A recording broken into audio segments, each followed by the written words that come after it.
नमस्कार दोस्तों, जय श्री राम।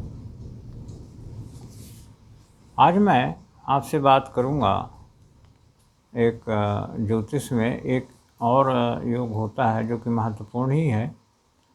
उसका नाम है अमल योग।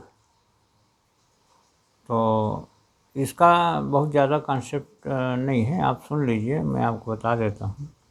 लग्न या चंद्रमा से दशम भाव में शुभ ग्रह हों तो माने लग्न माने प्रथम भाव से लग्न या चंद्रमा से दशम भाव में शुभ ग्रह हो तो अमल योग बनता है। वह इसका फल क्या होता है संक्षेप में, वह व्यक्ति प्रसिद्ध होगा, उसका चरित्र कलंक रहित होगा और वह संपन्न जीवन बिताएगा। कैसा होना चाहिए? चंद्रमा से दशम भाव में शुभ ग्रह हो, चंद्रमा से दशम भाव में शुभ ग्रह हो, और या फिर लग्न से शुभ ग्रह हो, तो ऐसा व्यक्ति क्या होगा? प्रसिद्ध होगा और क्या होगा? संपन्न जीवन जिएगा और क्या होगा?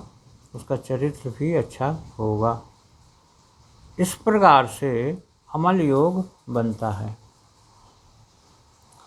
अब सवाल ये उठता है कि अमल योग बनता है, बहुत सारे योग हैं, कमल ये तुम्हारे गज केसरी योग बनता है, फिर मालव योग बनता है, काहल योग भी है, उसको बताऊंगा एक दो रोज में, वो भी आपको बताऊंगा। फिर आप और भी योग कई प्रकार के योग ज्योतिष में बनते हैं। अब ये तो अच्छे वाले योग बता रहा हूँ, उसके बाद एक श्रृंखला चलाऊंगा, उसमें कुछ खराब योग हैं, उनको भी बताऊंगा। तो जैसे अच्छे योग अभी और कौन कौन से सरल से योग हैं, वो बहुत सारे योग हैं जो कि अच्छे योग भी हैं, और ख़राब योग में फिर मैं आपको चलाऊंगा, जिसमें कि ये होता है कि काल सर्प योग है, और उसके बाद में शकट योग है, और उसके बाद में और भी बहुत सारे योग हैं। षष्टम में दोष है, अष्टम 6, 8, 12 क्या है, और इस प्रकार के जो त्रिक दोष होते हैं उनके बारे में भी मैं आपको बताऊंगा। तो कहने का तात्पर्य ये है कि ज्योतिष में योग तो बहुत सारे हैं। धनाढ़ योग बनता है, राजयोग बनता है, और इस प्रकार से योग तो बहुत सारे हैं। तो सवाल ये उठता है कि उसमें हमें क्या कारगर है क्या नहीं।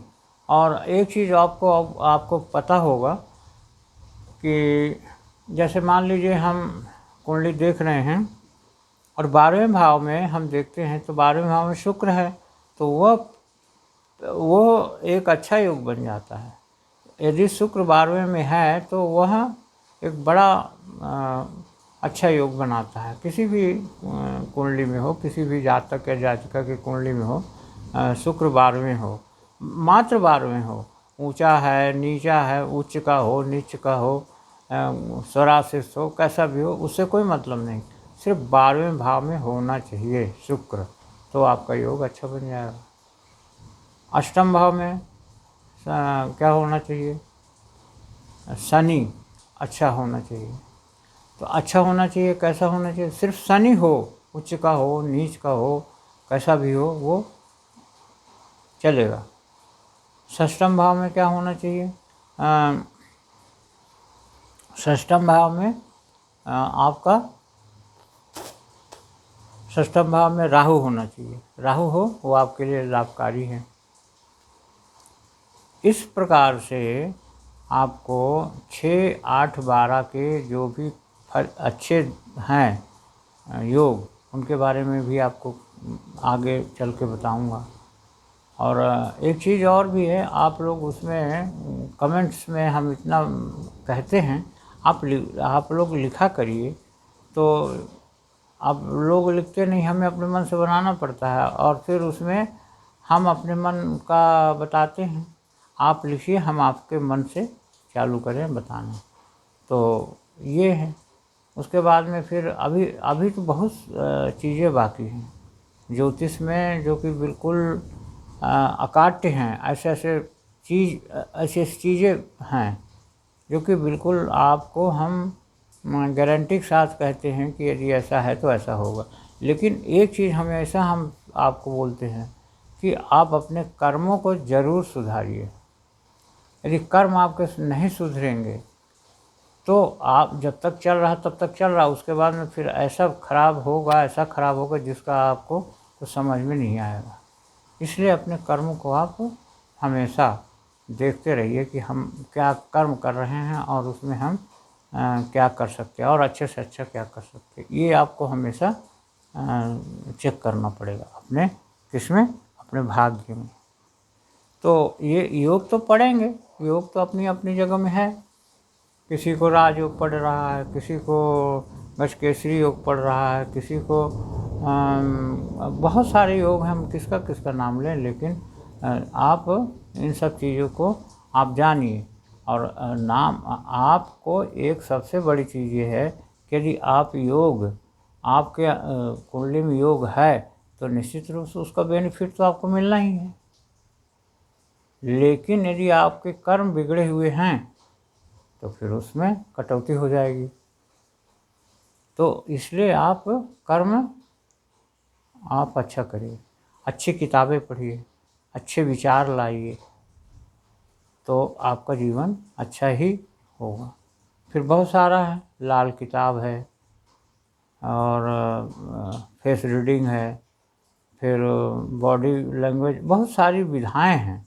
आप किन किन विधाओं को जान, फिर न्यूरोलॉजी है, हैं फेस, तो बहुत सारी चीज़, पाँव से भविष्य बताने वाले लोग हैं। आप भविष्य के चक्कर में आप ज़्यादा ना पढ़ के आप एक अच्छी अच्छी चीज़ें आप करना चालू करिए और भविष्य भी थोड़ा देखिए। कुंडली आप ज़रूर बना लीजिए। कुंडली आप यदि नहीं बनाते हैं तो आपका जीवन एक अंधकारमय हो जाता। तो आप कुंडली आप निश्चित रूप से बनाइए। कुंडली आप उसमें आपको क्या करना पड़ेगा, जन्म पत्र का निर्माण के लिए आपको हम पहले बता चुके हैं कि आप अपना नाम, डेट ऑफ बर्थ, टाइम, सुबह या शाम, वो होना ही चाहिए, और कितने बजे का है वो भी होना चाहिए, और प्लेस, बर्थ प्लेस, ये तीनों चीज़ों को आप भिजवा दीजिए हमारे पास। इसमें व्हाट्सएप में आप डाल दीजिए, हम आपकी कुंडली बना के आपको रेट भी आप पूछ लीजिए और फिर हम आपको बता देंगे। उसके हिसाब से आप कुंडली ज़रूर बनवाइए। हम और एक चीज़ और भी, कई लोग हमारा नंबर रहता है, नंबर से फ़ोन भी कर देते हैं और उससे फ्री का सोचते हैं कि हम बता दें, बता भी देते हैं हम, चलो, लेकिन उससे आपको फ़ायदा क्या होगा। आप कहीं भी, आप जब तक आप कुछ खर्च नहीं करेंगे किसी के एवज में, आप ये पूरा संसार, ये पूरा दुनिया गिव एंड टेक, लेने देने का व्यवहार है, तो आपको फ़ायदा कितना हो पाएगा।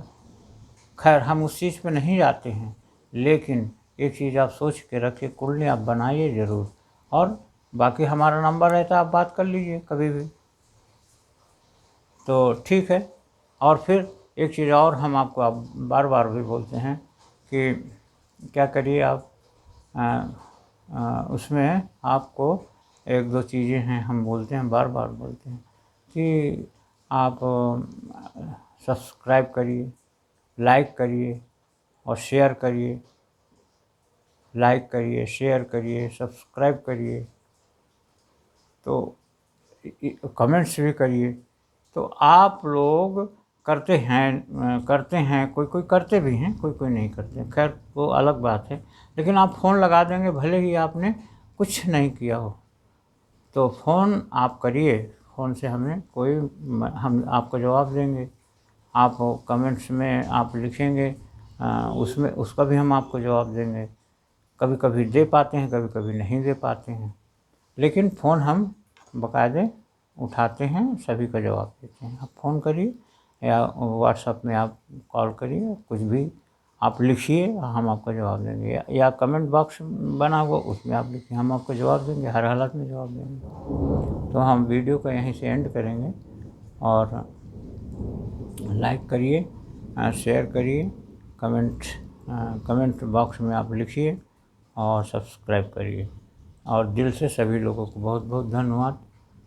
और ओम शांति शांति शांति सर्वरिष्ट शांतिर्भवतु। ओम ओम ओम।